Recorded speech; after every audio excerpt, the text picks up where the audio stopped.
this is just another time that I just want to rededicate my life. Amen. Praise the Lord. Brother Jerry Jones is a phenomenal martial arts instructor. Jerry Jones, was it karate or what was it? Mixed martial arts. Right. And known nationally for competition. But tell us how you came to know the Lord. And he had suffered a terrible accident. And but tell us. Well, I was a very prideful man. So many times when I brought to my knees. Stubborn, and I guess I would say stupid, because I think God was tapping on my shoulder. And he just kept tapping harder and harder. And I've been through so many different things in my life. And I was brought up Roman Catholic, and I'm not here to preach against being a Roman Catholic. But I just saw so many instances in my family that they said, well, you know, I don't really believe in this part of the Bible, and I don't really believe in this part of the Bible.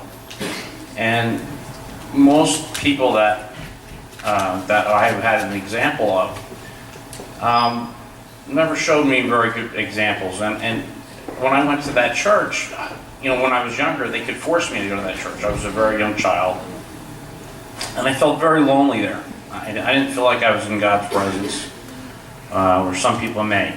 I just felt very lonely, and I was forced to go there for years, I feel. And I finally, I guess crying enough, my parents stopped forcing me to go.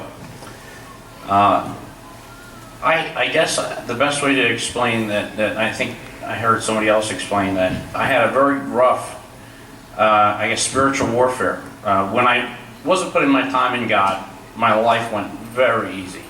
I had probably one of the most successful martial arts schools in maybe the world. I had well, I still have the best family in the world right now. I have 5 kids and a beautiful wife that support me. But when I wasn't thinking of God, and I was thinking of the earth and being a worldly person, I was giving, you know, speeches to thousands of instructors, and I was, I guess, the head person of many martial arts schools and organizations. I had people going to the best. I was known for being the best coach on the planet, and I just kept patting myself on the back with many worldly accolades. About 9 years ago, I was lucky enough to meet a person. And the person that I met, we just moved to Cold West Cole at the time. I was really an atheist at that time. I really believed that, you know, or I don't want to say an atheist. I was an anti-Christian. I wanted to learn. Sorry, I'm taking up a lot of time, Pastor. When I wanted to learn, you know, or I wanted to be the person that knew the most about any type of religion and wanted to know where is the truth in life. And so what I try to do, I try to take Christianity and look at the books and try to disprove it wrong.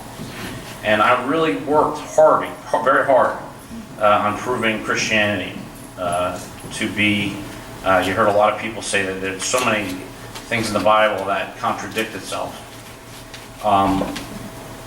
And I wanted it to be true. I wanted it to be true that I could prove that Christianity was false. So, after working for many years, before I had an injury, thank goodness this happened, thank God this happened, before I had my injury, because after my injury I don't have the ability really to concentrate for very long. Through looking at the different texts and through the different historians, actually, the Roman historians, people that were actually pagans at the time, they didn't believe in Christ, and looking at the different books and talking to several of my Christian brothers now, I believed in God, and I believe I was saved. And while I was being saved, I really felt there was like I had something in me, and I had a real spiritual warfare. And the more that I wanted to be saved by God, the worse things that were happening to me in life. We were having trouble in my family. We were having trouble with my business. We were having trouble with my health. We were having trouble with everything that you can imagine. my life was just going crazy, and I prayed that I would die many times. But I think when God got me, when I was saved by the Lord and finally got